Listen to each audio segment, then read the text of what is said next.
All right. It says that we are live now. We are live on Collect All Monsters. Yes, yes, yes. Thank y'all so much for being here on this awesome Saturday afternoon. And on this show, we are talking about Kaiju of the 60s.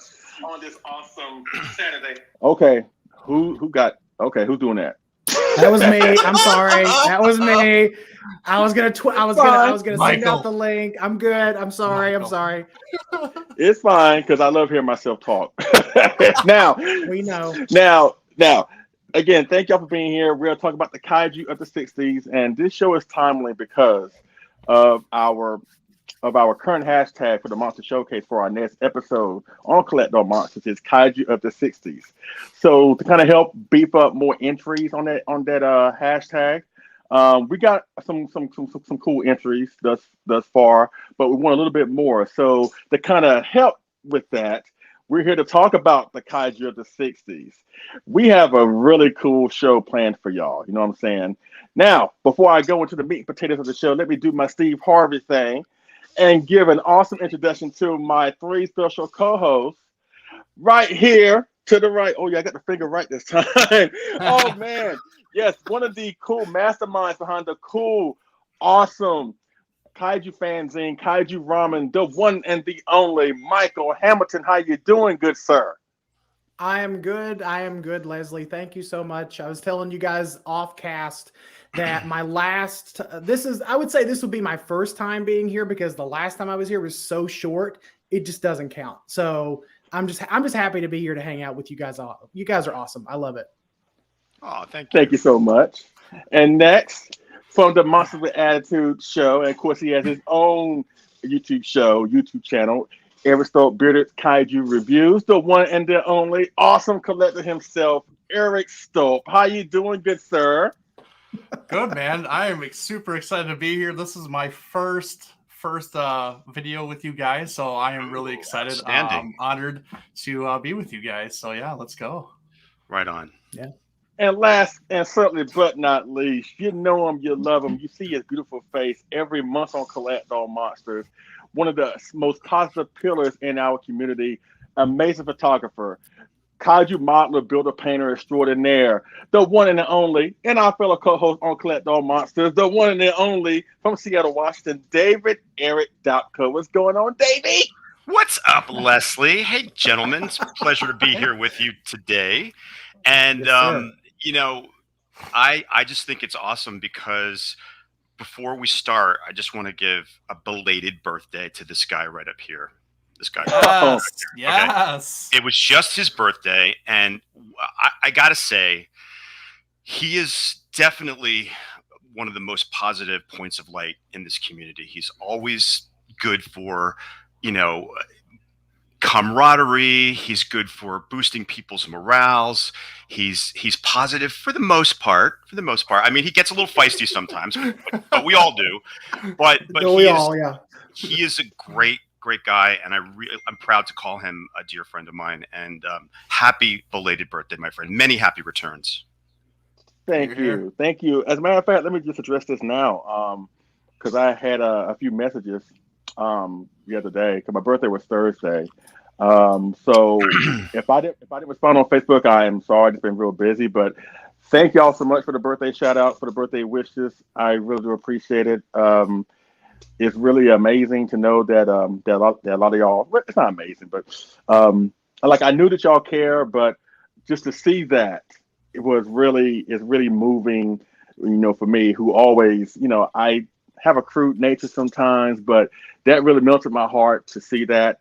So all of y'all who took the time to wish me happy birthday, who made the great posts, like Dave and other people, thank you so much. And also, you showed my wife love because her birthday was a week before, and on top of that, Kyle's birthday was the week before. So we had a lot of birthdays, this week, and also speaking of Kyle, safe travels going to Japan, good sir, because he's going to absolutely.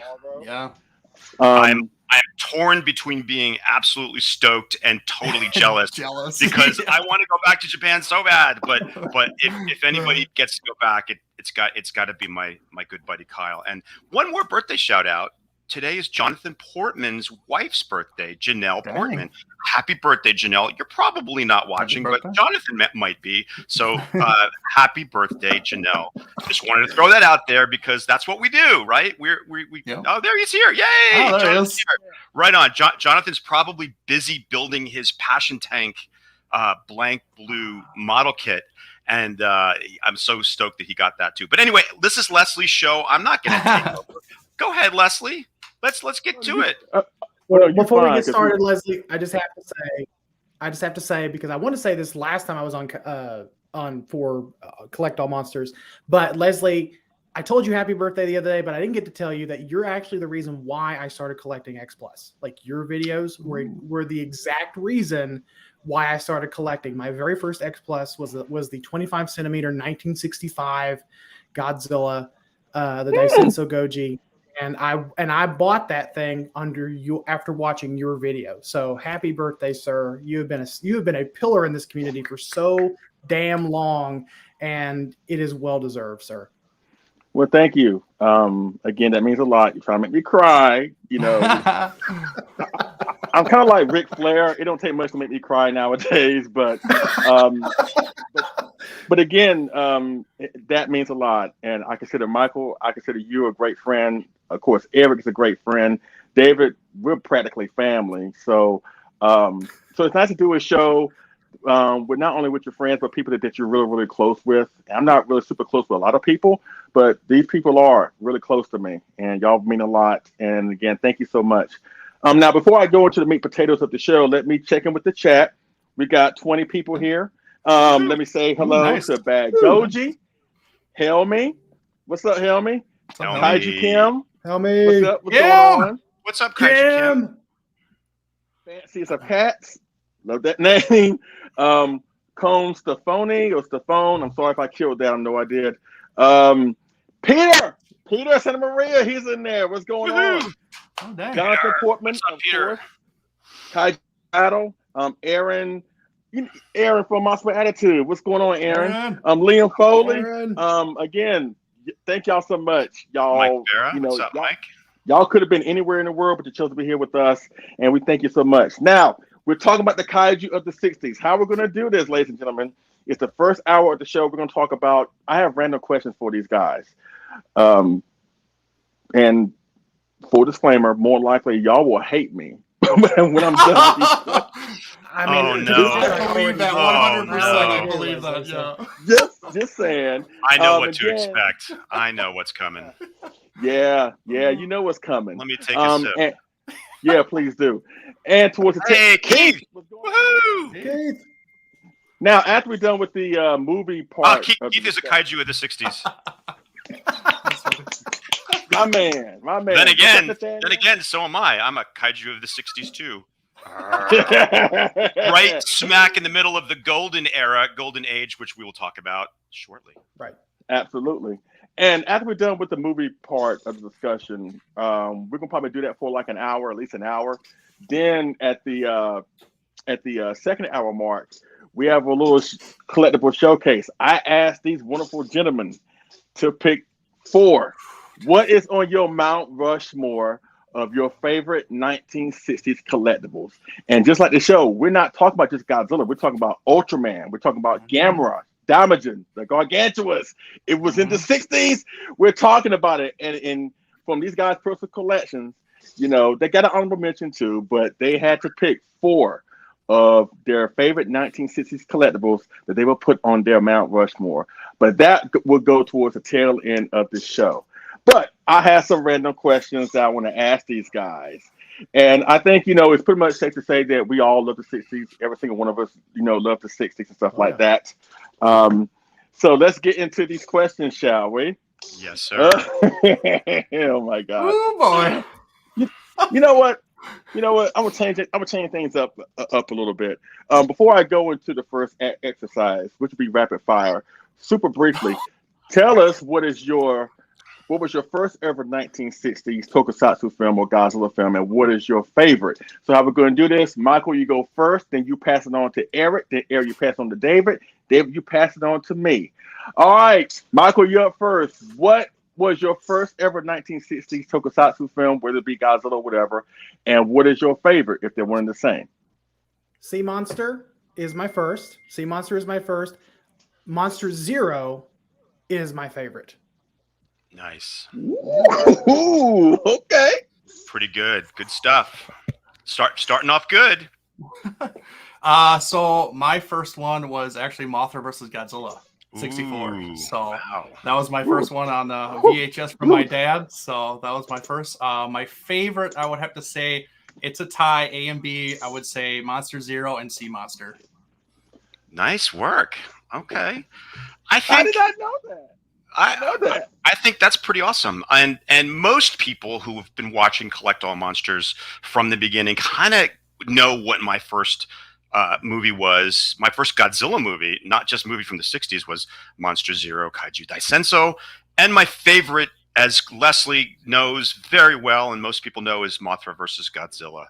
And yeah, there's so many good ones to choose from in this time period that it's really, really difficult. But that's why I think this show is going to go so smoothly, because we're not going to disagree on hardly anything, because it's all good. So. You know what I mean? It's all good. It's all good. But knowing Leslie, he'll find a way to throw a wrench in that. Oh yeah. He will, for sure. 100%.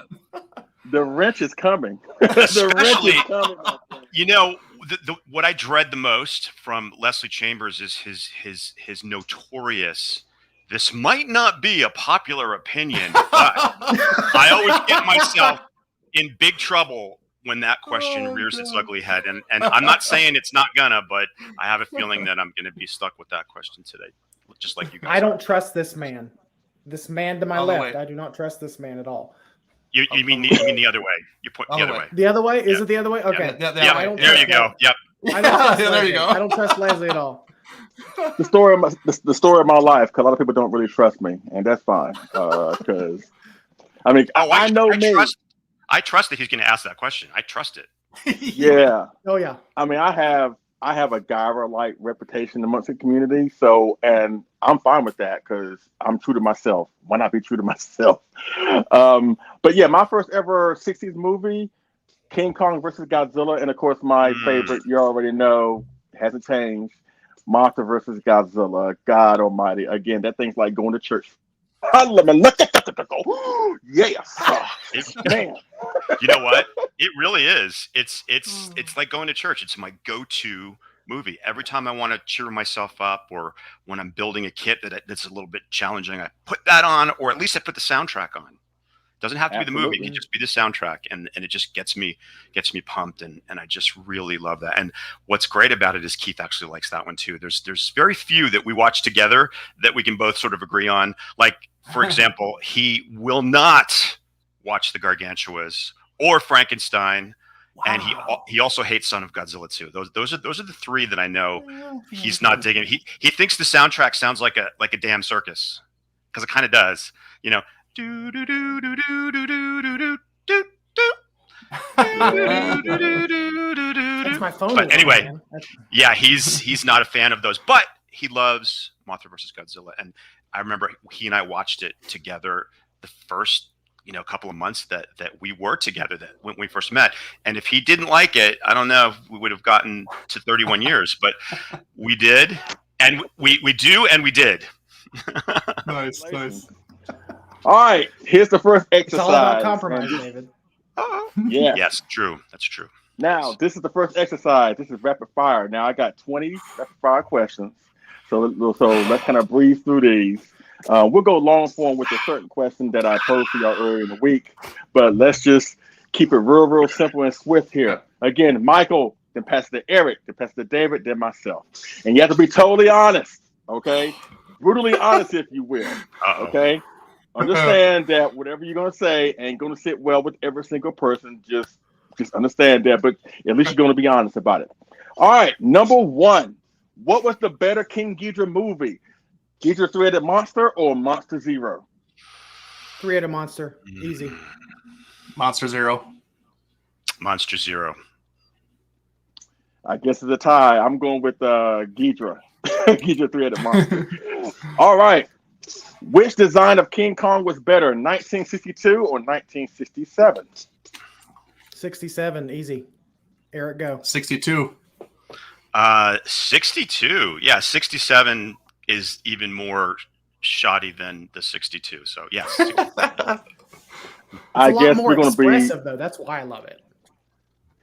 I guess we're going to be like me and Michael from a tag team. And y'all are well, that's interesting because Eric and I don't typically see eye to eye on a lot of things in this fandom. So I'm really excited that we're actually on the same page for once. Yeah.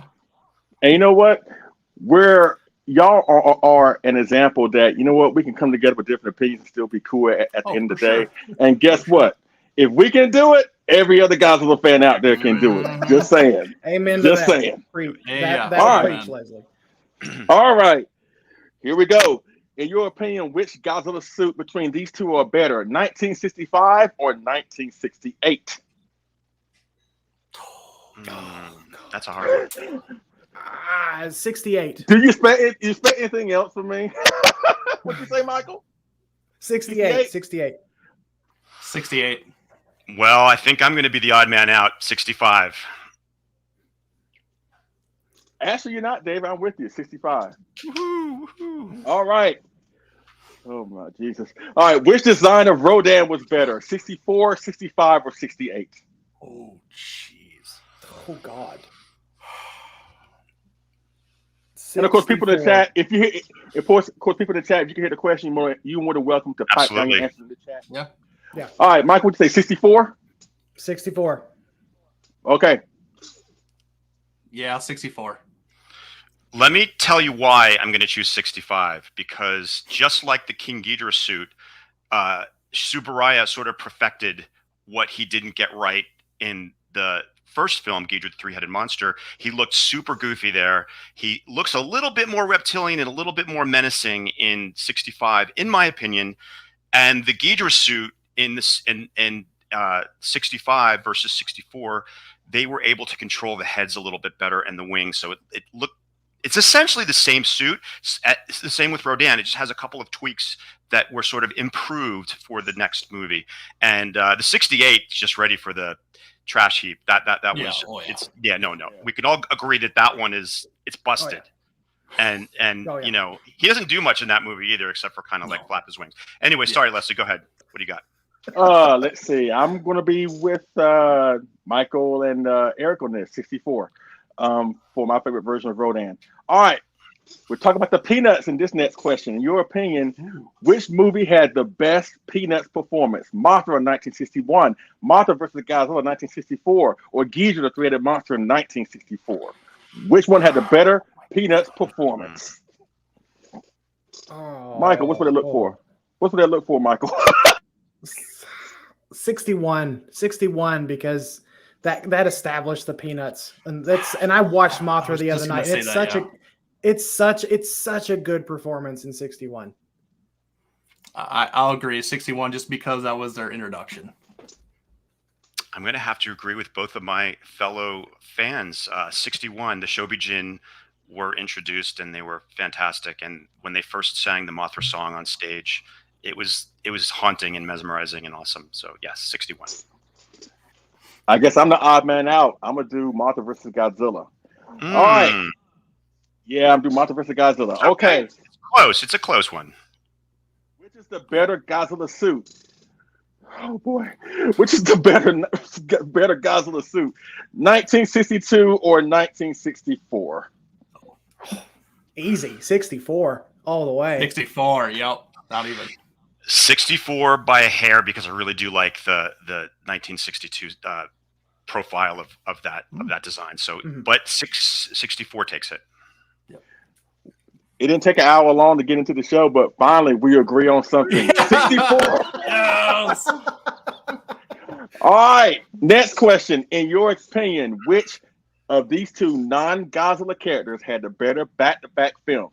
King Kong with King Kong versus Godzilla and King Kong Escapes, or Frankenstein with Frankenstein Conquers the World and War of the Gargantuas?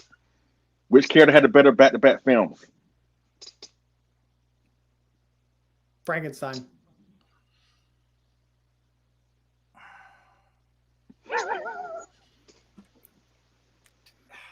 King Kong. King Kong. I see smoke. Eric, are you okay? What'd you say, King Kong? He was really thinking about that one. Sorry, Keith. I got to say, Frankenstein and War of the Gargantuas. Those two movies are perfection. Right. Eric, what'd you say, King Kong? Yeah. Okay, I'm with you on that. I'm with King Kong. Really? And that pains. I'm surprised. That surprises me. That pains because I love War of the Gargantuas. I know you do. Very true, yeah. But Frankenstein Conquers the World, even though I love it, it's not as high as King Kong versus Godzilla. So that's probably the reason why I would choose King Kong in this case. All right. Oh, boy. Man. Man, even I hate myself for coming up with these questions. No. All right. Who was the best human villain from these four? Nelson in Mothra 1961. The Planet X controller in Monster Zero. Onodera, who was the evil guy in Gamera versus Baragon, or Doctor Who from King Kong Escapes. Who was the better human villain from these four? You know what? I'm gonna say Doctor Who. Doctor Who, because it's just such a it was just such a great performance, and it's just fun to say Doctor Who. I'm gonna go with the guy from Gamera versus Barugan, because that guy was just filth. He was just terrible. Yeah, man, I gotta agree with Eric. Onodera from Gamera versus Barugan. That guy is like the lowest of the low. Yeah, he was. He beat up a crippled dude. He let the scorpion kill his best friend. That guy is the lowest of the low. Yep. And then he steals the goddamn diamond at the end. And then but he gets his just desserts too. He does, yes. But they're all sort of notorious, but Onodera for sure is the scum of the earth. And I agree with you, David and Eric. Onodera, like he was like one of the very few people in this film that I literally wanted to punch in the face. Yeah. Like, yes, exactly. I want to hit him. Yeah, I was like, if you get hit by a train tomorrow, I'm not going to shed tears for you, dude. You know what I mean? So, he even calls out the poor sailor who risks his life to get the bones of his best friend, and he goes, just throw them away. They're just pig bones. It's like, you son of a bitch, man. He sucks. Exactly. He really sucks. All right, next question. Name your top 3 Ifukube scores from this era. That's not pretty easy. It's not easy. Oh, I think I got it, though. I'll tell you what, David, go ahead since they're thinking. Sure, you guys think. I'm just saying what came into my head the quickest. Of course, I'm going to choose Mothra versus Godzilla. That is the magnum opus of Akira Ifukube. And then I'm going to choose Frankenstein Conquers the World because I love that score. And I'm going to choose King Kong Escapes because I love those music cues from that film that are sort of like evolved from other earlier Toho scores. And those are the 3. Yep. Those are the 3 for me. Y'all ready? Yeah, I think so. Go ahead, Michael. Okay. So I'm going to agree with David on 2 of them. Frankenstein Conquers the World, beautiful score, so haunting, and just it's a beautiful score, and it just fits the mood of the film. Mothra versus Godzilla, because that is Ifukube at his best. I'm also going to say that, oh boy, I hope I'm not going to change. Shoot. I thought I had it. Daggone it. Oh man, hang on. One second. Recalculating. Recalculating. Oh God, this is so tough because there's so many beautiful scores. You know what? The original Mothra. No. The original Mothra score was not done by Ifukube. Sorry. Daggone it, you guys. I really am. Terrible, man. Here, let me help you a little bit. Do you like the Ghidra theme when he's when the meteorite opens up and that's pretty epic too. That was really close, but I just love when Mechanicon is digging for Element X. I just love that. Yeah. That whole sound. Every time I shovel snow, that goes through my head. I'm awesome. serious. I'm totally awesome. serious. Every time I shovel snow. You know what? thanks, David, for the assist there. So I will go with Ghidorah, the three-headed monster, because of the Ghidorah theme. Because the Ghidorah theme is beautiful. And strangely enough, the Ghidorah theme is retooled for the Digging for Element X. That is basically a sort of hybrid of the Ghidorah theme. So yes. All right, I am gonna go with War of the Gargantuas, Monster Zero, and actually Destroy All Monsters. What I'm talking about? All very valid choices. Let's see. Mine from 3 to 1 is number 3. Oh shoot. War of the Gargantuas. Number 2 is King Kong Escapes, and number 1 is of course Mothra versus Godzilla. Okay, next question. Which flying monster from 1964 gave Godzilla the better and more entertaining fight? The adult Mothra from Mothra vs. Godzilla, or Rodan in Ghidorah the Three-Headed Monster? The adult Mothra from 1964. I just feel like that fight goes on. It feels like it goes on a little bit longer, and to me it is the more entertaining of the two.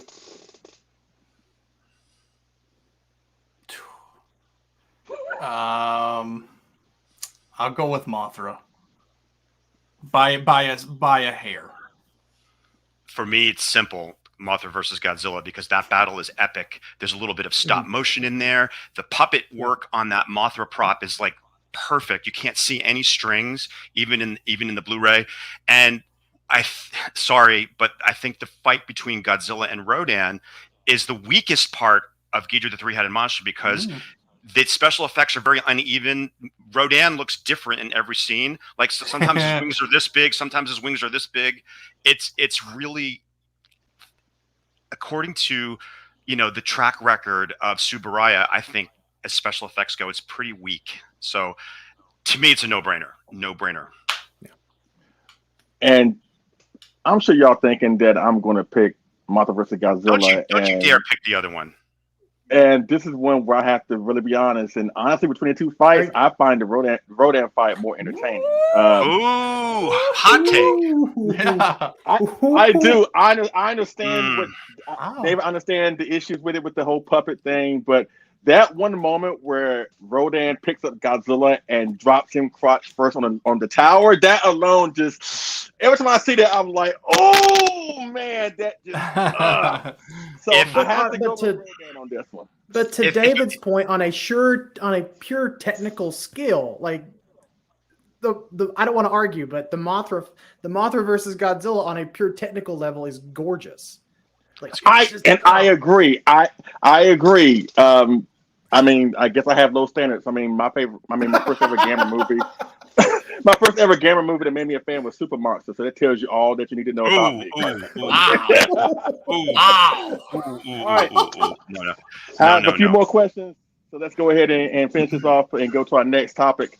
Name your favorite Ultraman villain. Oh, that's wow. Oh, God. Wow.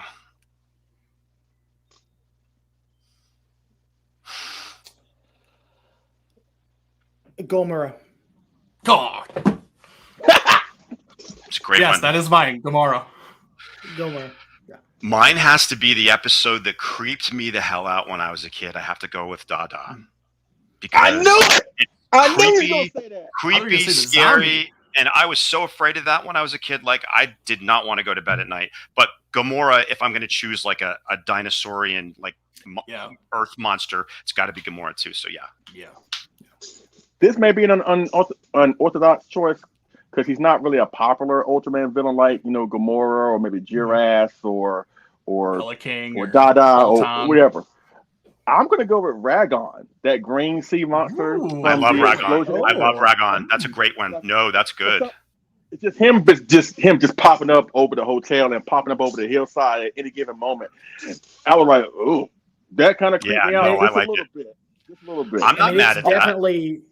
It's definitely big, like Creature from the Black Lagoon vibes, and I love that damn movie. Like, I love that movie. I watch that movie not just on Halloween, but throughout the year. My favorite Universal film, and you know, the only thing about the Ragon episode is he should have eaten that brat that was like eating the spaghetti sandwiches. Michiko-san. He should have eaten Michiko-san. Grabbed his. I would have loved to have seen that, but anyway. All right, here's the next question. We're going to the actors and actresses on these next two.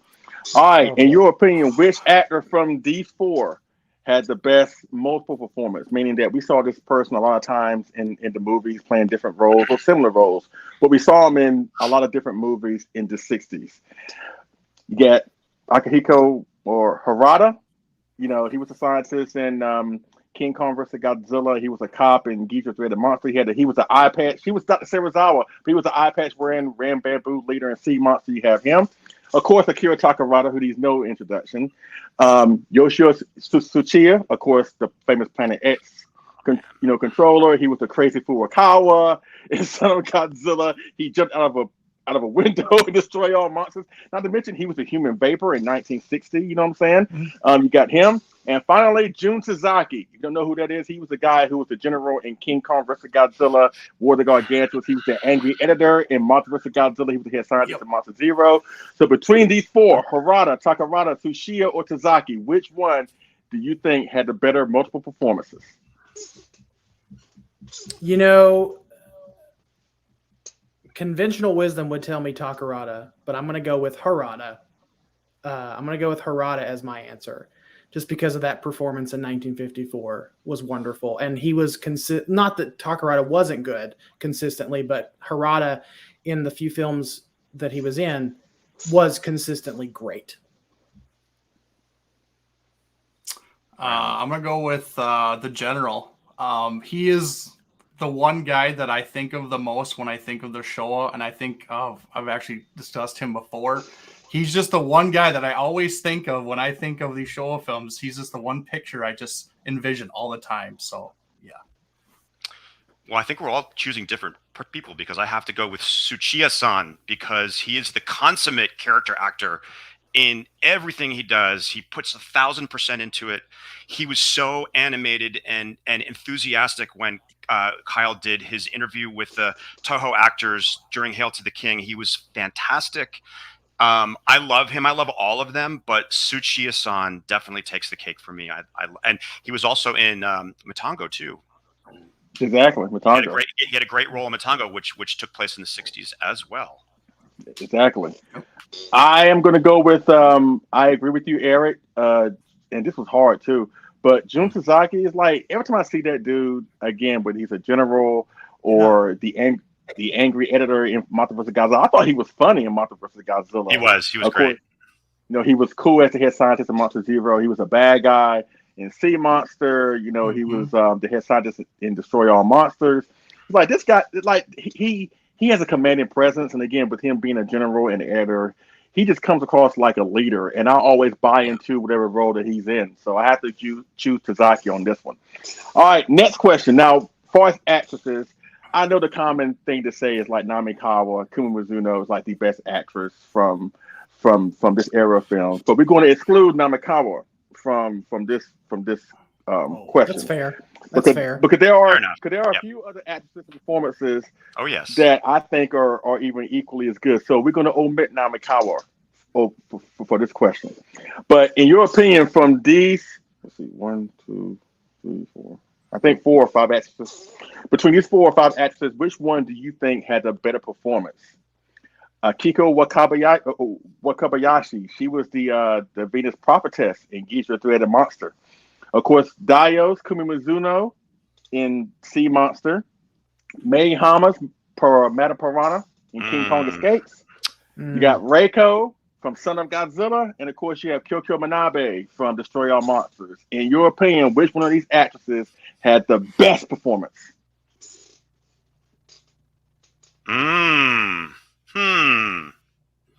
Eric, go to Eric. Skip me. I'm going to do Kumi Mizuno Dio from Sea Monster. I'm going to think outside the box here and choose none of the above. I'm going to choose Yoriko Hoshi from Mothra versus Godzilla and Ghidorah the Three-Headed Monster, because her speech on Infant Island to compel the islanders to let them borrow Mothra to help defeat Godzilla, that just touched me. And she put everything into that, and it was a really heartfelt speech, well written for the character, and she essentially played the same role in Ghidorah the Three-Headed Monster too. So I got to give her props for that, and thinking outside the box here. That's what we do, right? Yeah, but if you had to pick one from these five, from the one you chose, I'm gonna pick honestly, Wakobayashi. I thought you would have picked the Girl from Destroy All Monsters. I know you love that film, right? I do love her, but I love the dual performance as the princess and also the Venusian prophetess. I love that she played that role, and she was also in Dogora, the space monster too, and King Kong versus Godzilla. King Kong versus Godzilla too. She was just the best friend of what's her name? Fumiko. Forget her character's name right now, but yeah. So yeah, she's also freaking beautiful too. I mean, if I was batting for the other team, that's who I'd be. You know, that's who I'd be playing for. And she was a little too much information, but it's what and she was a Bond girl. And she was a Bond girl. And here's some extra points. Do you remember what her Bond girl character name was? And it's fantastic. It's a little bit inappropriate, but it's awesome. Well, they're all inappropriate. Yeah. You get Kissy, points. You get points. Kissy. Kissy Suzuki. Kisses. Yeah, there we go. I knew it was Kissy, but I couldn't remember. Right on. Name. Yeah. All right, you get half of the 50 points. You get 25. All right, Eric, you're up next. Oh, did you already say Eric? Yeah, Kumi Mizuno. Okay. For me, it would have to be. Let's see. Between these, I thought Reiko from Son of Godzilla was cool, so I'm gonna pick her over the other ones because I mean, I love Dio, but I just for some reason I like Reiko just a little bit better. All right, got 3 more, then that's it for this exercise. Whoa. Michael didn't go. I didn't pick. I didn't go because I was delaying. I'm sorry, but I'm gonna side with David. Come on. I'm gonna side with David. The prophetess from Ghidorah the Three-Headed Monster, and I'm a huge James Bond fan as well, so that gets her points. So there we go. All right. Better Godzilla Island movie between these two: Sea Monster or Son of Godzilla? Sea Monster. Again, there's something else we agree upon. Sea Monster. All right. You have to finish this sentence. Oh, good God. Oh, God. I'm sorry, David, but this may be an unpopular opinion, but... Oh, come on. I'll tell you what. I'll go first, and I'll take the ball. That way y'all can get a frame of reference. Okay.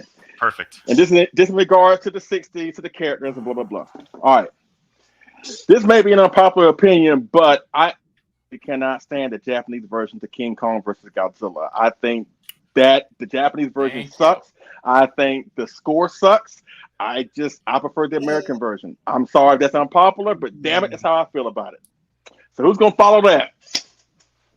Oh my gosh. So y'all ain't touching that one? Wow.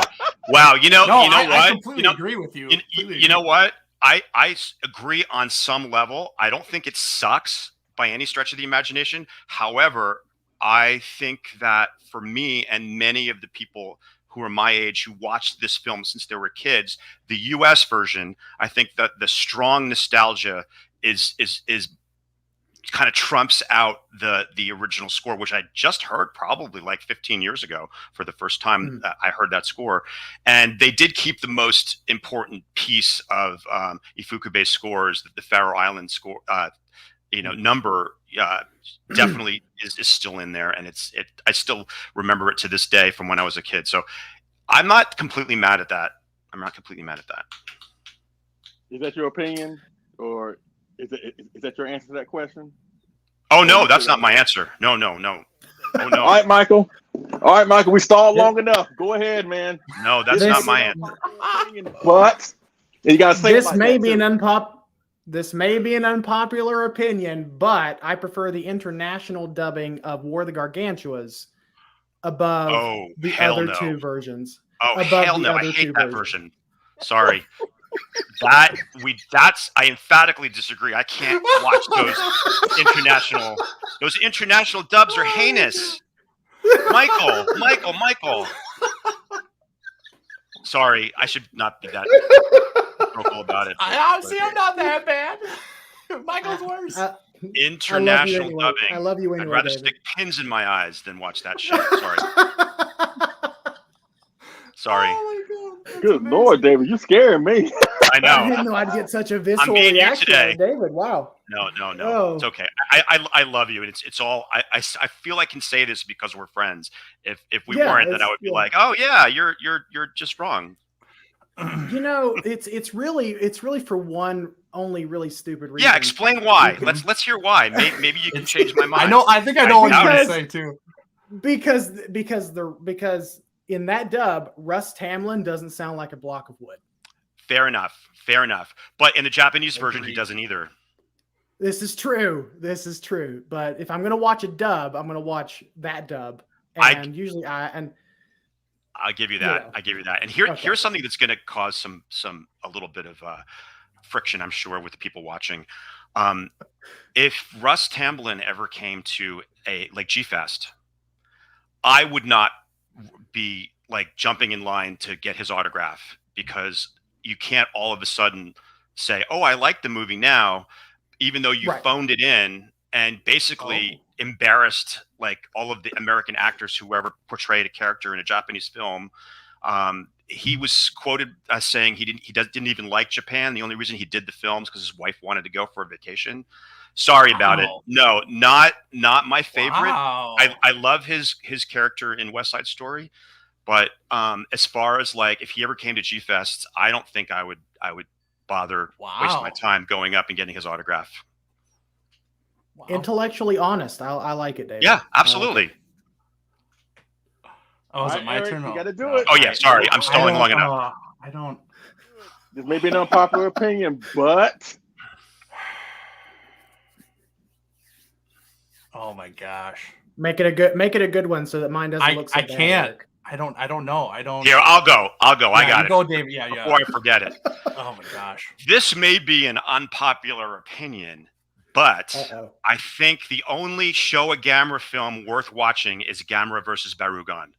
Ooh. Pretty bad. You're not wrong. I thought that was going to be much more controversial because the annoying children really kind of ruin it for me in every other one. And, you know, we're not even going to talk about Zegra or Super Monster because those are just like, you know, I agree with that. C grade, you know, tokusatsu films. But the only one that I ever go back to watch frequently and that I actually really like is Gamera versus Barugon because it's a very serious story and it's pretty intense. And that's I thought that was going to be much more controversial. Okay, well. I would give Gauss a little bit of grace as Gauss well. Is fun. Yeah. Gauss is fun, but that child just I don't like that child. Yeah. All right, Eric, we stalled long enough.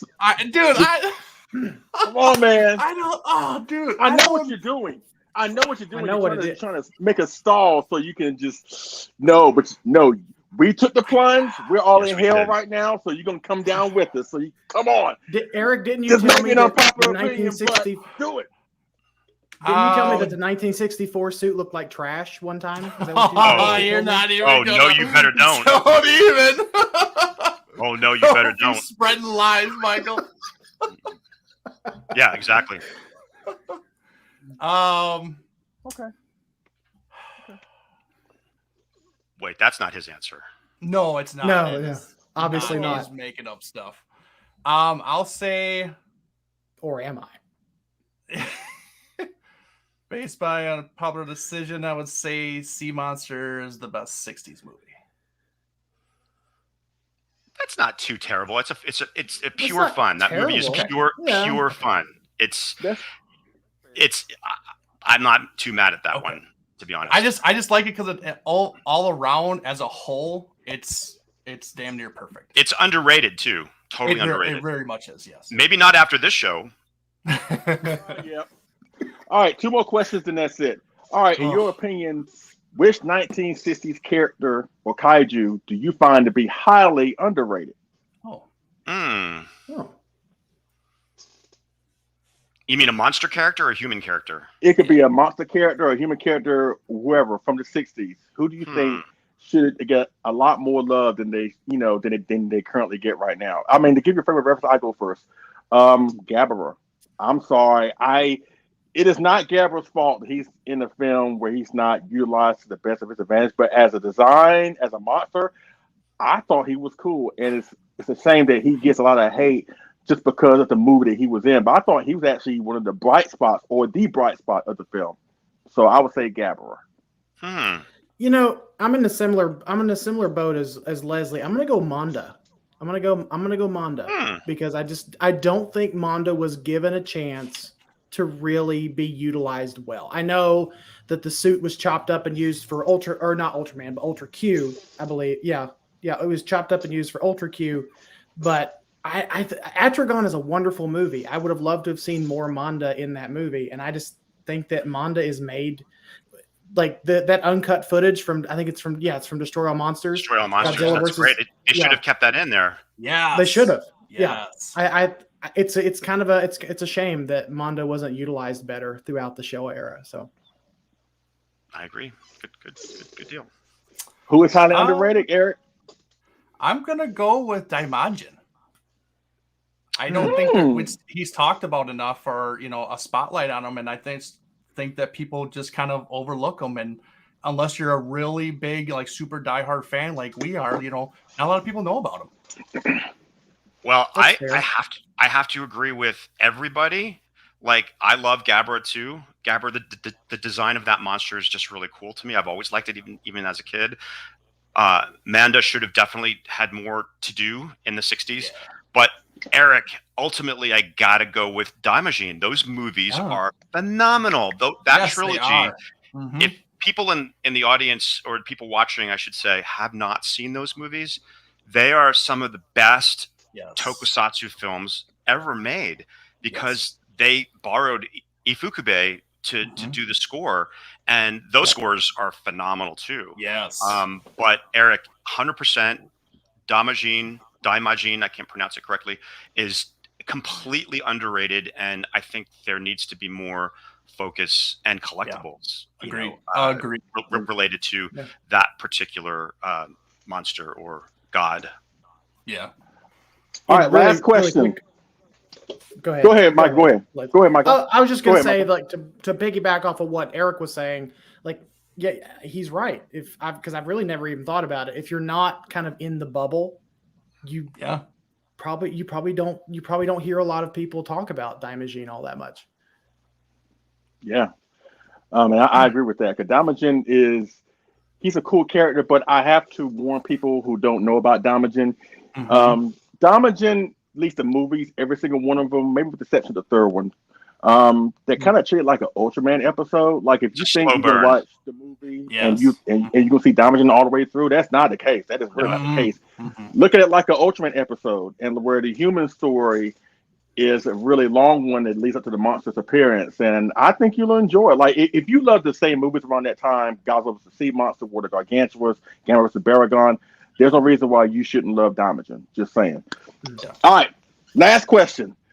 What is your favorite Mount Fuji fight from the 60s? King Kong versus Godzilla, Ghidorah the Three-Headed Monster, or Destroy All Monsters? What is your favorite final battle that took place at Mount Fuji? Wow. King Kong versus Godzilla. I feel like that's a pretty easy one. King Kong versus Godzilla, because it's literally a wrestling match, and it's awesome. Yeah, I'll go King Kong versus Godzilla. I think I have to agree with my co-hosts. It's King Kong versus Godzilla. It's just pure fun. Come on, make it a sweep, Leslie. Come on. I can't. I'm going to Ghidorah. Yes, you can. I can't. I'm sorry. That's the pretty visual seeing Ghidorah, Rodan, Godzilla, and Mothra all come together at the same time with the majestic Fuji in the background. I mean, I love King Kong versus Godzilla. Y'all know that. But in terms of a fight, I prefer the Ghidorah three-headed monster fight more. Now, let's do one more quick exercise with two more, actually. At least two questions, I should say. This next exercise is going to be super brief because I want to get to the question that I asked y'all earlier in the week, that we can spend a little bit more time with it before we go into the collectible side. All right. But y'all remember, and actually I have a different question for every single one of you. Ooh. So just bear that in mind. Oh. Now, have y'all seen that movie that came out back in the 80s or 90s called The Good Son with Macaulay Culkin? Remember that movie called The Good Son? Of course. Yeah. Okay. I enjoyed that movie. It's been a minute, but you've seen it before, right? Like you've seen what happened at the very end, right? Where the mom is holding. Anything about that movie.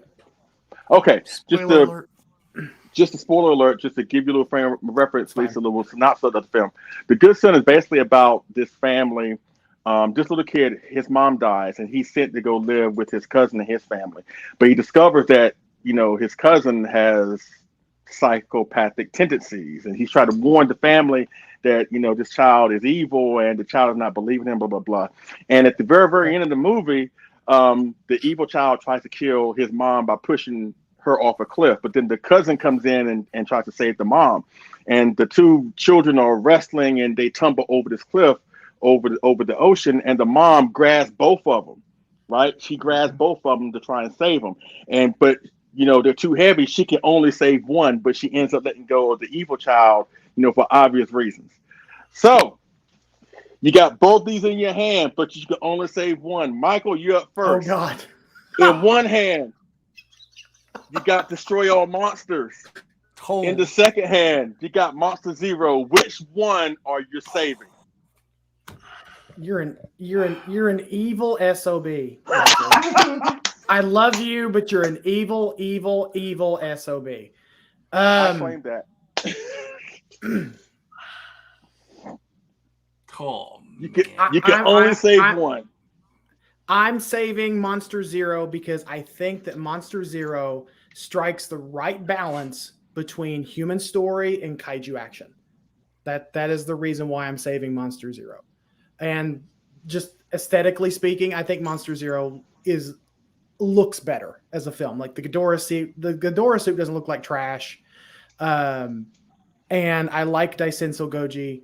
I just like I like Destroy All Monsters, but that movie does get a little chaotic towards the third act, and so I feel like Monster Zero is a much better paced movie. So I'm going to go ahead and just say Monster Zero.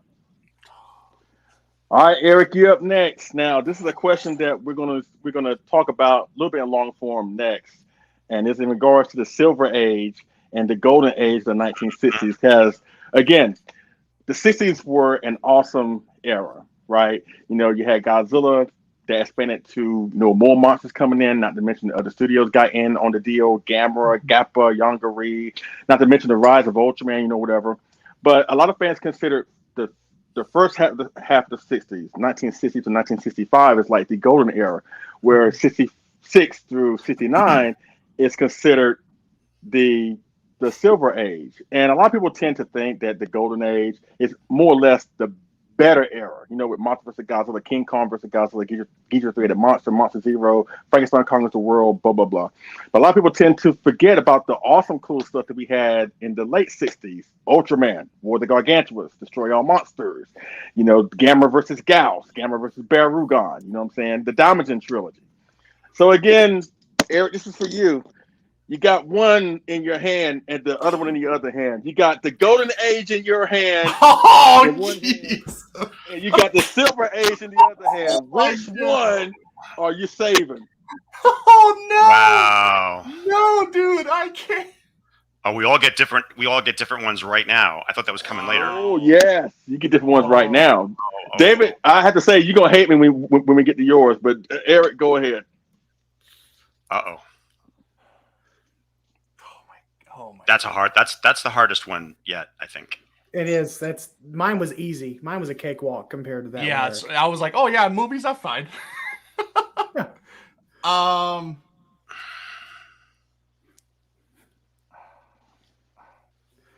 I'm gonna have to go with. I'll explain later because obviously, like you said, we have this question coming up.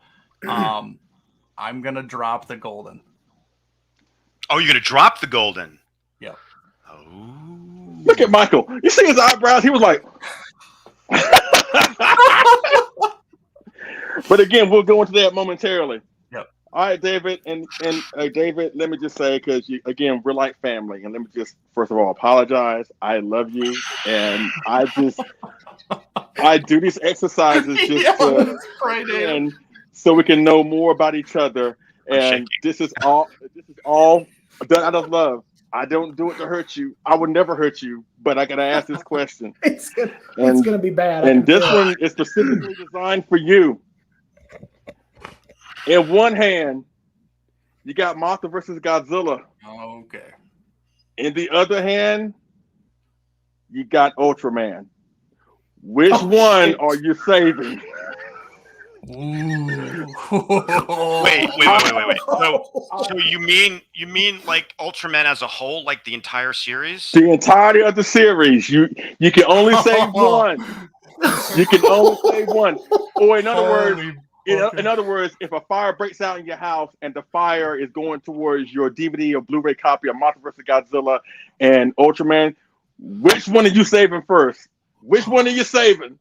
You gotta pick one. And again, I am so sorry if you unfriend me, I would totally understand. Well, I've had a good time up until now. David signing off.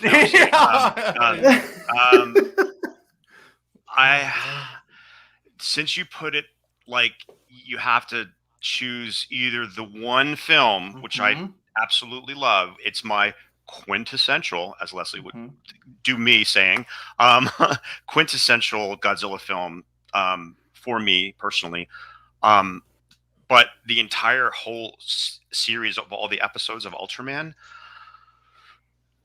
Now I'm going to say something that's going to be surprising to a lot of people, and I'll explain why. I'm going to choose Ultraman. I'm going to drop Godzilla because it's so ingrained in my mind. I don't even need the film at this point to watch it. I know every word. I know what's coming next. It'll forever be ingrained in my memory. But Ultraman, man, I used to run home from school as a kid.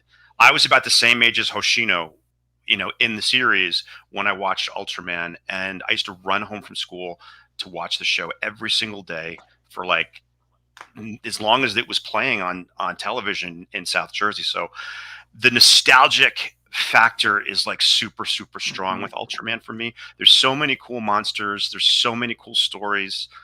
That as hard as it is, I'm going to have to go with Ultraman because it just means it just represents my childhood so much, even more than Mothra versus Godzilla. So that's what I'm going to have to say. David, you may not want to leave from that room because Keith said it's going to be a fight later. Yeah. Oh no! of all the episodes for him to start watching, it's got to be this one. No, I mean no. Oh, that's a tough one. Yeah, the Kobayashi Maru. That's great, Greg Coggin. Which is the no scenario is a winner. Like the losing scenario, no matter what you choose. Yeah. Kobayashi Maru. Yeah. So, Jonathan's not stoked with me either. So, I'm gonna have to do some. I got some splaining to do. And again, I did. No, it's all good. So I love it. No, I love it. I love make things interesting. About it. Make things interesting. And again, it kind of hurt me when I made that question. Cause I'm like, I can't do this. But then the evil part was like, yes, you can do this. I'm like, no, but I can't do this. It makes things interesting. So again, thank y'all for being good sports about the questions and blah, blah, blah. All right. Now I want to be out of here in 45 minutes. So let's go to the final question. Then we go into the collectible part or our Mount Rushmore light discussion. All right. And I just talked about it just now with Eric. Where again, you have the golden age and the silver age. And again, I think it's important to realize, or at least understand, that, of course, we love all these films. And of course, again, a lot of people would tend to lean towards the golden age because of the more popular films. Again, King Kong vs. Godzilla, Monster vs. Godzilla, Monster Zero, blah, blah, blah. Overlooking the fact that, again, in the later half of the 60s, you know, we had some really, really great things. You know, again, the rise of Ultraman, the Gargantuas, King Kong Escapes, Gamma versus Gauss, you know what I'm saying? Just Johnny Sacco and Giant Robo, you know, all these great TV shows and films, you know what I'm saying? Of course, Godzilla, he wasn't doing the more epic stuff that he did in the first half of the 60s, but still, like what Eric said, Sea Monster is tons of fun. Same with Son of Godzilla, then you have to destroy all monsters. So with this question, basically just in your own words, just talk about which one do you like better, really? Like, or like, what is your favorite thing from each era? You know what I'm saying? And why is it that a lot of people don't, in your opinion, don't really talk about the Silver Age, or at least put it on the same level as the Golden Age? In your own words, just talk about that for a few minutes. That's a great Michael, question. go first. Really great question. The Golden Age establishes so much, and so I would tend to lean towards the Golden Age, that 60 through 65, because it introduces so much. It introduces Mothra. It introduces Ghidorah. It introduces sort of the formula that we see throughout the rest of the 60s. But the Silver Age, 66 through 69, I feel like with you kind of the changing sensibilities of Japanese media, like going from like the nuclear allegory is always there, and it's maybe not necessarily changing sensibilities, but it's like the change of focus from the nuclear scare to more of the nuclear family, because we in the latter 60s you got things that thematics that focus more on environmentalism, industrialism, capitalism, just the nuclear family in general, and that was really important to folks. So, man, that's a tough, and I hate you, Leslie, because that's a tough question. I tend to lean towards the golden age of the 60s, but you know, my love of this genre always tends to gravitate towards maybe the latter half, the Silver Age, because it's such a mixed bag there. And you had every like with 1967 especially, you had like the kaiju boom in 67. You had Son of Godzilla, Yongari, what else? Gauss. X from Outer Space. X from Outer Space. And then 66, you had all the Daimajin films, and you had Sea Monster, and you had Ultraman. Like the formula was established in the Golden Age, but I feel like what the Silver Age was able to take that formula and build off of was really phenomenal. So I'm going to have to just personally go with the Silver Age because it's such a variety there, not just with Toho, but with all the other places that were making kaiju film at the same time. Even on the American side, it was very few and far between with the Harryhausen films. There was very few Harryhausen films in the 60s, but they were still really good. And I'm very nostalgic for those Harryhausen films of the 60s. Valley of Gwangi from 69 is one that I'm always going to watch. My favorite dinosaur movie to this day. Oh yeah, for sure. Like I love that. Like I grew up watching with my dad like spaghetti westerns, and it's cowboys and dinosaurs. You can't beat it. Dinosaurs, yeah, you can't. So, and as I've grown to appreciate Ultraman more over the years, like there's just so much charm and whimsical stuff about the latter part of the 60s that you just can't ignore. So, personal preference, I'm going to go Silver Age after kind of working out in my head right now, but I really it's hard because that golden age establishes so much about the franchises we love. You know what, Michael? That was a really great answer, and the reason it's great is because you explained why. You know, you just can't say I like this one better, and you got to explain why. And you did a great job of explaining why. And a lot of your points are making it harder now for me to choose. I thought it was a definitive answer, but now I'm going back and forth. But while I'm doing that, Michael, what do you think? I mean, so Eric, what do you think? Okay, so you're not off the hook this time. You're going now. Yeah. So I'll explain my answer to Leslie's question earlier. the reason why I picked the Silver Age or the 66 to 69 is very similar to what Michael just said. The variety was there. Like there was so much to watch and take in that you don't just have, just Godzilla. Like you have Gamera, Daimajin, you have the yokai coming in, you have Ultraman, you have other companies coming in with Gappa and all this stuff. There's just so much in that those years that it's just something that I would pick over just majority of a lot of like Godzilla, because the Godzilla movies in the earlier 60s are far superior than the other Godzillas in the later 60s by far. Like there's no doubt. I'm not questioning that. But there's only a few more non-Godzilla films in the earlier part that I could say, okay, they're good, but like I literally had to go back and forth, elimination, take out this one, take out this one, this one's good as this one's good as that. And I literally had to dissect exactly which ones I would go over, more than the others. And it's just, the teetering was just more towards the silver. And then also too, like with me having kids and stuff like that, my daughter has taken to Godzilla a little bit. So with your point, Michael, that whole family aspect that they tried to do later on in the 60s kind of hits home for me because my daughter loves Destroy All Monsters. My daughter loves Son of Godzilla. So it's like it's hard to get away from those just because it's more sentimental for me, just because I can sit down and watch a movie with her and just see her enjoyment and her act out, the little same themes, or, just her humming the tunes. And like all of a sudden I'm like, what do you do? I was like, I didn't know That's you adorable. knew that, That's yeah, adorable. it's absolutely phenomenal. But like, so it hits home a little bit more for that half. And then, like I said, just like, there's just so much to process and so much to go over in the later part of the 60s that it's just by a sliver, of a hair, it got me. And that's why I picked the silver over the 60s, just because of that fact. Right on. That's another fantastic answer that makes perfect sense. Now, I've had a chance to listen to what you both said. I don't know what Leslie's going to say, but I kind of think I know what Leslie's going to say. But for me personally, I have to choose the Golden Age.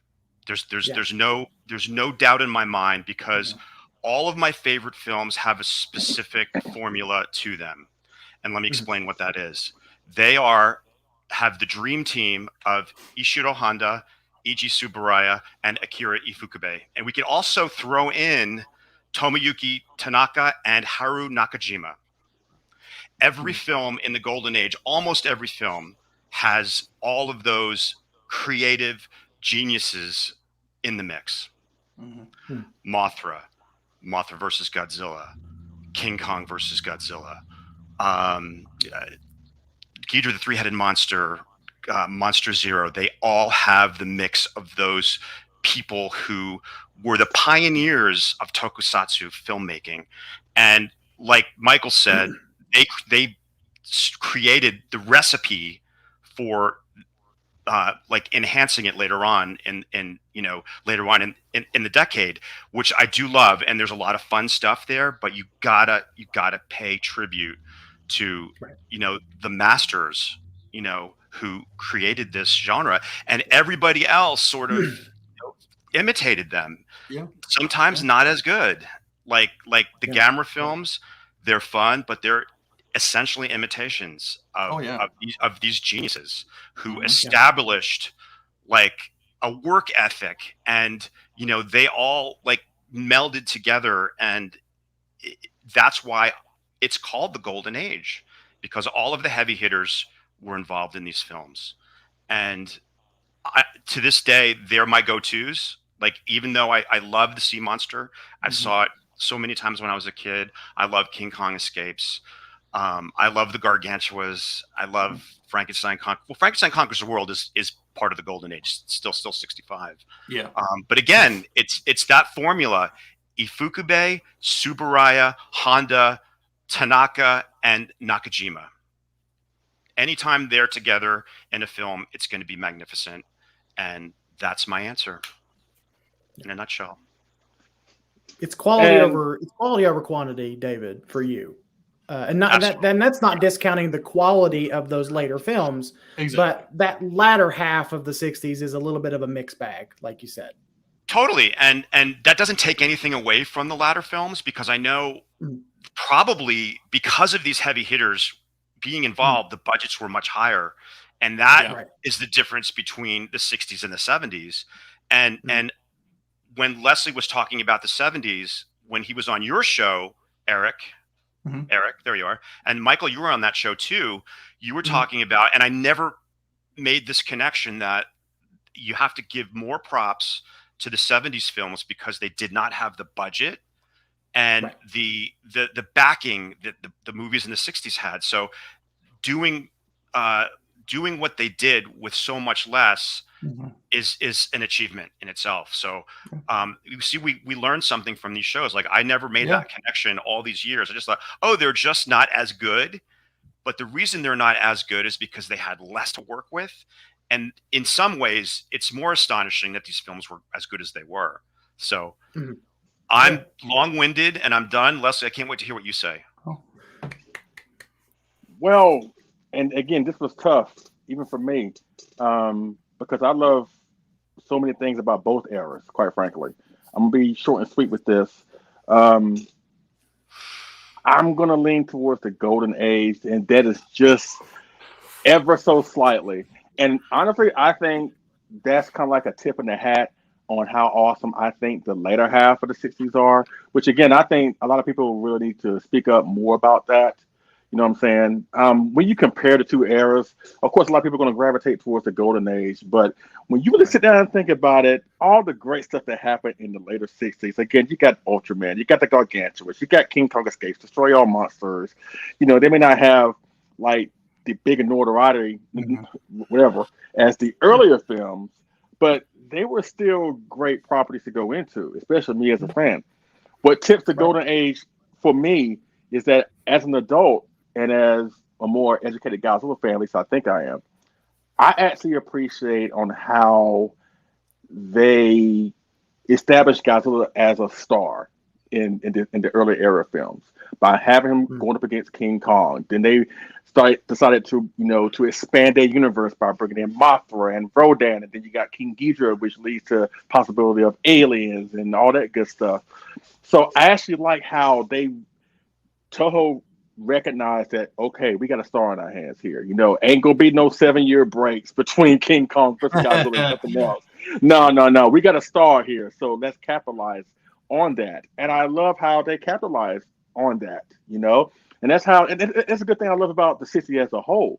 That's the reason why I love the Showa series as my favorite era, because in this era alone, in the 60s, you get to see Godzilla evolve from a villain to an anti-hero, to a father figure, to a force of nature, to a superhero. You get all that in this era of films. I know that some people don't really like that. They prefer to have Godzilla as the fearsome monster as he once was in the 54 and lesser extent to the 55. But as powerful and as cool as those films are, especially 54, I think the series would not be as fun and awesome if Godzilla was just a dark, tragic character as he was in the 54 film. So the natural evolution of Godzilla himself really makes the Showa series so awesome. And then again, you have other studios that's like, they sees that and it's like, okay, we got to bring our own monster. That's why we got Gappa, you know what I'm saying, and Yongari and all that good stuff, you know. But all that doesn't happen without them taking a chance on Godzilla and making him more of a star in their early going. So that's why I'm going with the Golden Age. Ever so slightly, because I love the Silver Age, but the Golden Age will always gravitate towards the Golden Age. And I want to say thank you to Michael and David and Eric for answering all these questions up until now. We're about to go into the collectible part. But I want to say thank you so much, especially when I asked y'all to pick between one or the other. Y'all were champs. I give y'all a round of applause for that. So thank you so much. Now, I didn't have it nearly as hard as these two gentlemen. Yeah. This one got real easy. Yeah, you got But still, the fact that I made y'all do this a lot of times during the show, I made y'all do this when I asked a question. You're like, or oh like, yeah, like I love that, seeing those type brain of teasers, reactions man. because I don't ask the softball questions. I ask the hard questions. You know what I'm saying? But they're fun nonetheless. And again, it gives us more of a read on what kind of fan are you. You know what I'm saying? Right. But now here's the last part of the show. They were great. They were great, by the way. Thank you so much. Now I asked my last part of the show, the last portion of the show, the last segment of the show. Wow, time goes so fast. Jeez. Yeah. I know. Damn. Again, as I said in our prep, we can go on for hours and hours about the 60s, you know what I'm saying? Because there's so much stuff to talk about. You can make your own discussions about the Diamondson trilogy, about the Frankenstein films, about the, all that good stuff. Like, there's so many stories you can tap into and make your own discussions. But again, this is going to be just a mild discussion. I smell a part two. That's why it's called part one. Trust me, part two is coming. Now, I asked my co-host to pick four of their favorite 1960s collectibles that they would put on their Mount Rushmore. Because, Mount Rushmore has like the four greatest presidents of all time and stuff like that. Yeah. But I asked my co-host what would be on their Mount Rushmore. You know what I'm saying? What four collectibles? And I got kicked back. Like, Leslie, why'd you ask for just four? You are so wrong. Go. But that's what we're going to do right now. But before we go to that, I asked my co-host here to give at least one. If you, David, I don't think I told you this just yet. No, I did. But I asked Michael and Eric, could you at least give one honorable mention on a figure or collectible that could have made it but didn't? So again, we're going around the room. Michael, Eric, David, then myself. All right. And again, we got like 25 more minutes, so let's just kind of like breeze through this a little bit. So, Michael, what was your honorable mention that could have made it but didn't?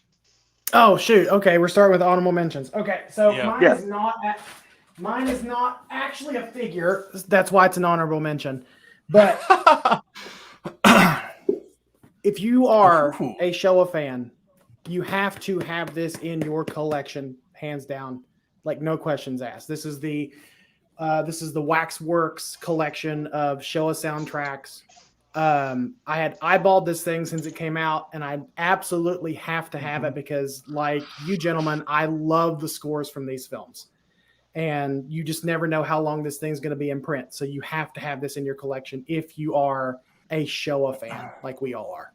Wow, called out. Everybody. Wow. Everybody. I guess I got to get a turntable, huh? Yeah. Those records wouldn't do any good without a turntable. But this is true. I know what you're saying. The art is beautiful. Yeah. Oh, it's gorgeous. In itself, yeah, it's just beautiful. But yeah. All right. Mine? Yes, Eric. Go for it. Honorable mention. I'm gonna stick with just figures here. Get out of the box here. I'm going to go with the 30 centimeter Godzilla 64. I think this figure is absolutely gorgeous. I know, Leslie, it's not as good as your Rick one, the absolute pinnacle, the 64s, but this one... You still got it, so it's fun. So, yeah, this is my honorable mention. Right on. Okay. That's great. All right, David, what's yours? You did mention that to me, Leslie, and I misinterpreted it, but I'm going to go with what I interpreted it anyway. I thought if there was a fifth spot on my Mount Rushmore, who would be on there? So that's my take on the question. So if there's a fifth spot, it's got to be the collectible of Tsuburaya. The man behind the other four that I am going to pick. And this is a great collectible. And I know Jonathan Portman loves this. And I would love to see in the future someone release maybe X Plus, you listening, G? Figures of not only Tsuburaya, but Honda and Ifukube. And maybe like another Nakajima and a Tomoyuki Tanaka, who without him, these movies wouldn't exist because he was a huge heavy hitter in producing these films. So this is my number. This would be number 5 on my Mount Rushmore of the 60s films. Toho Maniacs line. Let's do it. If that's number 5, David, I'm looking forward to what you got for Leslie, what you got? grab my number 5 right now. Come here, you green, jolly green bastard, you. Come here.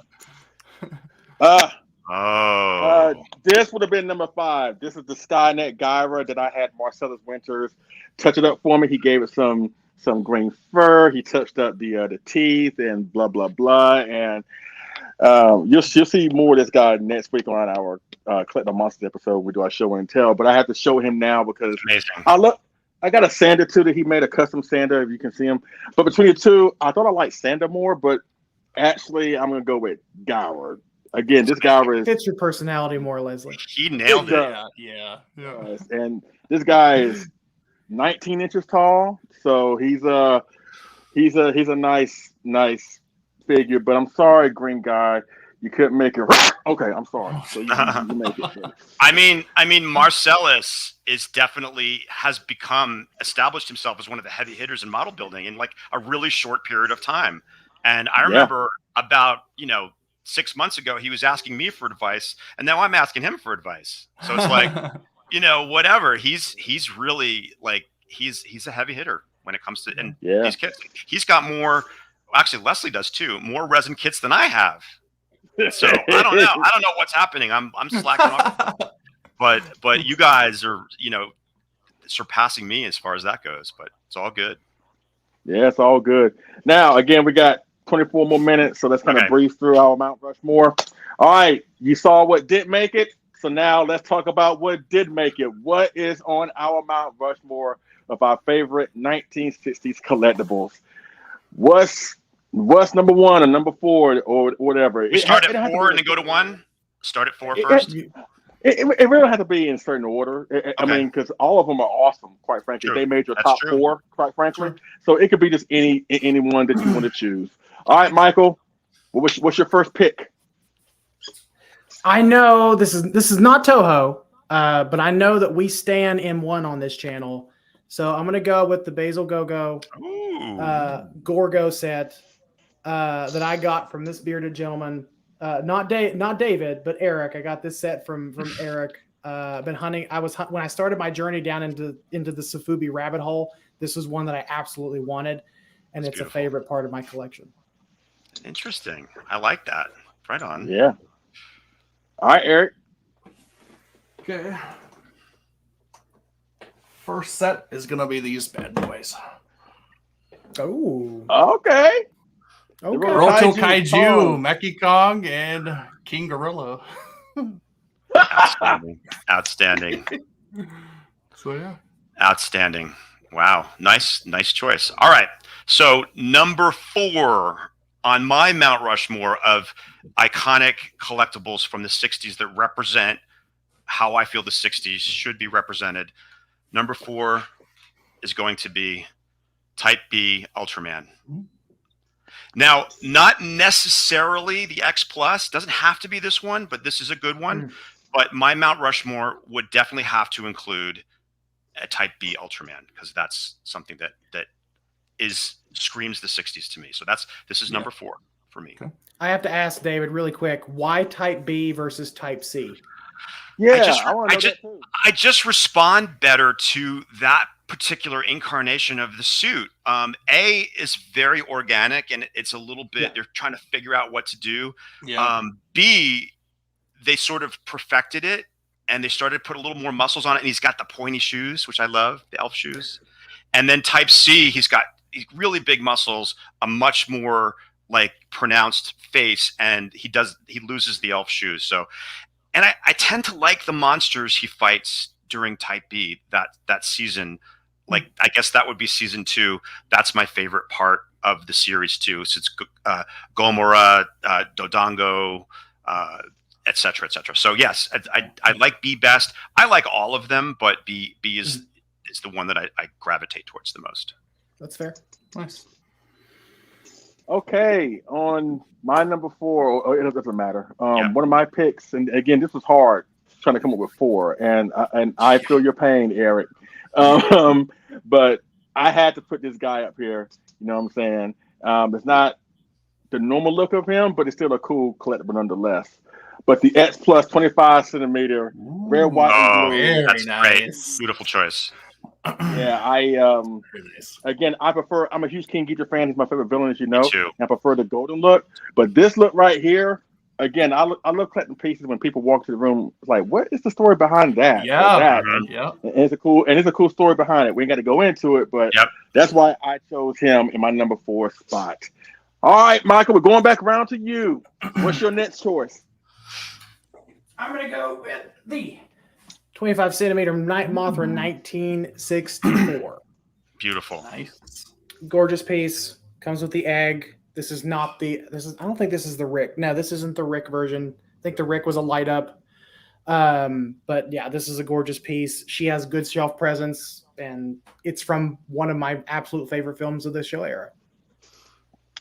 Right on. I can't fault that choice at all. Next is another pair of hairy guys. Look at you doing two at once. There you go. But I do agree with that. Yeah. I just picked these guys up actually this year at G-Fest, so I'm super excited. I love these. I'm so glad I got these. So yeah. Nice. Can't fault that one either. All right. So number 3, on my criteria, it represents my take on the 60s. Okay. Gamera versus Barugon. Nice. We have to represent Gamera on my Mount Rushmore because Gamera is a presence in the 1960s. So this is the Gamera that I think is the most evil looking. He looks mad. He looks pissed off all the time. This is the one that came with the set Gamera and Barugon. Yeah, so nice. It's really cool. And he also has a you can change the limbs, and he can also be a crawling Barugon and change the limbs in the head, which is kind of cool. Nice. Oh, nice. That's my number 3. Leslie. Okay, I'm gonna be careful with this guy, but I gotta show him again. And ordinarily, this version of him wasn't really my favorite over the years, but I've gained more love for this particular kaiju. And of course, it is the Tony Cipriano gigantic version of the 1962 car. Wow. With the, again, wasn't really feeling this guy when I first saw him. When I first saw him, I thought he was an old rundown bearskin rug that got turned into a kaiju. But thanks to Photo Kaiju, and when I found out this thing was out there, I was like, oh, I gotta find this. But again, he's part of probably the most popular Godzilla film, if not of all time, especially of the 60s, King Kong versus Godzilla. So that's why I had to put him on this list. Nice. Michael, you up next. Love it. Well, I'm not going to get it. Well, as you can see, I stan Ghidorah. I love Ghidorah. But my man. But I'm not going to pick one of the Sofubi. I'm actually going to pick, because I've picked it before, that 25 centimeter. I'm not going to get him down because those wings are fragile. That 1964 25 centimeter right there in the corner. That's my number 2. Yes, it's number 2. That's okay. 3, isn't it? Or 2? Go 2 already. Is it 3? Okay. It's 2. We're 2 already. Oh, it's 2. You're right. 2. Sorry. Yeah. Nice. Perfect. Oh boy. Okay. Get a unique piece out here. Oh! Amanda and Atragon, or Gotengo from Atragon. I hope Robert Dwyer's watching, because that's his. Yeah, exactly. His I just think this is such a unique and awesome piece. I mean, oh my gosh. It's beautiful. I'm so glad I got this. I passed on it before, and then luckily AJ from Kaiju Live, he was selling his, and I snatched it up on his auction site. So you're also glad that it came intact too, because that could so many potential break points on that guy. But that's one of the reasons I passed on it, because I'm like, there's got to be something that's going to break on this guy. But props that AJ shipped it without any breakage. That's awesome. All right, so this is my number 2. Again, this isn't necessarily the collectible, but this is who needs to be on my Mount Rushmore. So I think you understand that by now. Damajin. Oh, yes. This is the 25 centimeter X Plus, and he's just fierce and awesome. And as we mentioned before, these films are not to be ignored, and they're a huge part of why I love the 60s. So this is my number 2. Leslie. All right, my number 2, And again, Godzilla had to be on this list at some point. Oh yeah. And there are so many cool Godzillas in the 60s to choose from, especially cool representations that I have in my collection. But this one, I could not find a way to leave off this list. I just couldn't do it. And again, I want to thank DavidAir.co. Uh-oh. But the KOC. Oh, you love that guy. You love that guy so much. I'm so happy. Yes, nice. In my opinion, this is the best King Goji ever made. And imagine how much territory that takes in. But David did his thing on this one. Like he made this my favorite King Goji in my collection. So happy that you did it. So happy. And I had to put him on the list. I mean, I couldn't leave him off of it. So, all right, we're going to the final round. Michael, what's your final pick, buddy? Ooh, no, this was easy. This was actually easy because this one, I don't necessarily think it's a rare piece or anything like. It's pretty accessible, really. But the story of how I got it. Right. The story of how I got it and what it actually means to me now is interesting. So this is the Medicom Ultra. Oh, yes. I love that piece. I got this from AJ on auction for a really good price. No one was really bidding on this guy. But the part that makes this the most special and the reason why it'll never come out of the bag is because it was signed by Mr.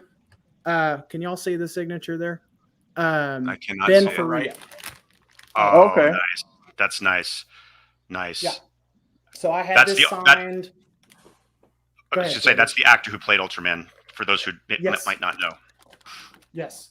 I had this signed at All Monsters Attack in Indianapolis last month, and super cool.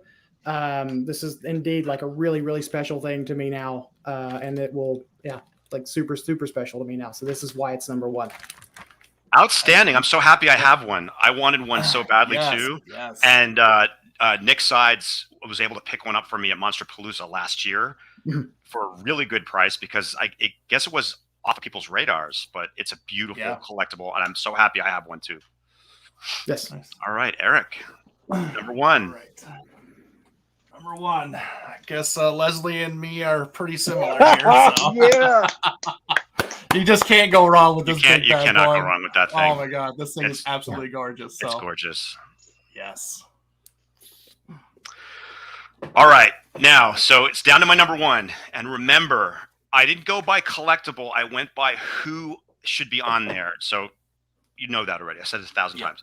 So my number one on my Mount Rushmore has to be Godzilla, and it's going to be Kaiju Daisenso, my very first Godzilla movie.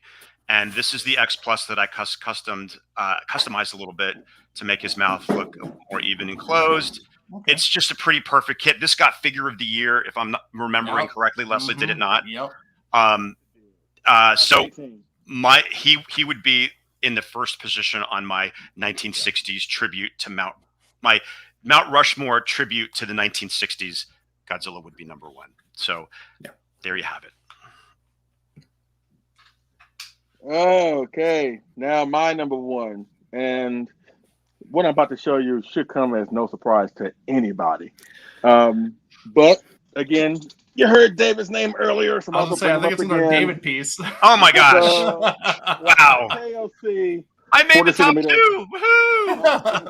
Woohoo! And yes, David, this actually did beat out the M1 that I have. So again, pieces that you touch automatically went to the top, and just to show how awesome David is, quite frankly.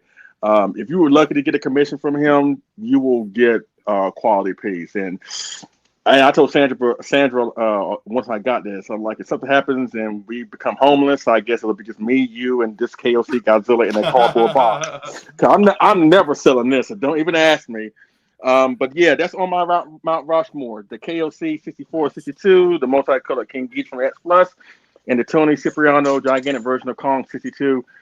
And that's pretty much going to do it for this show. Again, I want to thank Michael Hamilton, Eric Stolp, and of course, DavidAir.co for being here, especially at short notice because I asked them could they come up here like on Monday. Normally, I try to have more of an advance notice, But again, this is the more so to tie in with our current hashtag on Collect All Monsters for our Monster Showcase next week for our next episode of Collect All Monsters, Kaiju of the 60s. And if you win, you get that awesome mug that David is. There's Leslie right there. Look, he's right there. But David, when is the deadline for people to put it in their pictures? Probably Wednesday of this coming week, because I'm gonna have them all ready to go, and I know Kyle's gonna be actually in Japan, so let's do Tuesday to give him some extra time to, if he needs extra time to actually put them in a file so we can show them on the show. So Kaiju of the 60s, the last day is this coming Tuesday. I don't know the actual date, but please, so far we've got some amazing photos. Let's have a whole bunch more. I don't have one from you guys here, so I'm calling you out right now. Let's do it, and see if you can win one of these suckers. You know, absolutely. But it's good fun, and yeah, this coming Tuesday is your deadline. Can't wait to see what you guys do. And again, our episode of Collect All Monsters is going down same time next week around this time, 6 p.m. Eastern time, 3 p.m. Pacific time. Of course, our show is going to be dedicated towards our Japan Kaiju tour guide, because again, Kyle is going to Japan for work. He's going there tomorrow. So he will be there broadcasting live from Japan. So in honor of that, we're going to talk about our favorite places in Japan and our favorite collectibles of monsters that attack those real life places on next week's episode. So please stay tuned for that. But again, Leslie, Michael, thank you. Sorry, real quick. Also, we're giving away a really cool figure. This is courtesy of the awesome J Key of Toku Toy Town. It is a beautiful Marusan Smog Monster final form. Wow. And you got to watch, just be watching the show and be there till the end, and we'll do our random giveaway. So one of you two guys could end up having this guy. I'll definitely. That is, I think that's the new. It's the new variant. Yes, David. I think that's the new Godzilla story. I think it's a newer variant. It just recently came out. I'm not sure exactly what the name of this variant is. I think it's written there from the Inoue exhibit. There, Kyle comes through from the Inoue exhibit in Japan, and so it's very special. And I kind of want to keep him myself. So maybe I shouldn't be pushing it so hard. Maybe if no one enters, the fault goes to me. But no, it's awesome. So somebody out there can win this guy, and just by watching the show. Yeah. Nice. And again, Michael, thank you so much for being here. Do you have any final words before we close out? No, just thank you, Leslie. Thank you for Leslie for asking me. Thank you, David. It's always a pleasure to see you. Eric, I guess. I'm kidding. I love you. But no, this was a blast. Thank you, guys. I can't wait to do it with you guys again. Most definitely. And you have not seen the last of Michael on Collect All Monsters. And of course, Eric, congratulations on hitting 250 subscribers on your channel. Good sir. Congratulations. Thank you. Appreciate it. Thank you so much. Nice work. Do you have anything you want to plug, or what closing words you want to say right now? Yeah, so like you said, I just hit 250 subscribers, so thank you, everybody. I know it's not a huge mark, but it's just a little thing. So for a thank you, I am doing a giveaway this weekend, so I'm probably doing it tomorrow. Nice. So just make sure you guys are subscribed to the channel, and then just leave a comment on the video with your name, and you're automatically entered. So please do that. Thank you guys for having me on. Like I said, this was my first one for Collect All Monsters. I've been a fan since day one, so thank you for having me. I really do appreciate it. Awesome. You were great. And of course, David Dopko, brother, again, we do this pretty much every single month. And again, whenever I call you, you're always down. You're always down to help. You're always down to support. You're always down to be a part of anything that I may have going on. You didn't hesitate. You was like, I'm there. And again, thank you so much for doing this. I really do appreciate it. Thank you so much. Thank you so much. Of course. My pleasure. Anytime. And you guys were great. Kaiju Ramen Magazine. We didn't mention that. That's Michael's baby. And oh wow. Really, yeah. Oops. Yeah. That's okay. That's okay. And I'm stoked. I'd be more than happy to do more photos for you in the future too, if you're interested. Absolutely. Thank you. Your contribution, I think it was issue 2. I'm pretty sure. It was 2. Yeah. I think it was 2. Yeah. But yeah, your contribution to Artist Alley there was fantastic. You know, I've always been a fan of your art. Like, I can say the same thing about you as I could say about Leslie. When I first started to get back into kaiju fandom, like, you were one of the artists and one of the photographers that I really like kind of envied your work, because you were able to so much. do some things with these figures that I don't think that a lot of people have the talent to do. And that's not, I'm not trying to be a dick about it, but you have a very special talent, David. And thank you. Thank you for saying so. Thank you. I much appreciated. And Eric, I'm glad that we agreed on so much today. That's a milestone, because usually we're like, you know, and thank God that's for why small miracles. I got to keep it real when I watch your show, because it's like, that's a hot take. That's a hot take. But no, Eric is a great guy, and hopefully we can have a beer at G-Fest next year, and definitely, man. And everything will be hunky dory, right? Yeah, love it. Right. And again, everybody in the chat that chose to be here and wanted to be here, really appreciate y'all being in the chat. Thank you so much. We do appreciate it.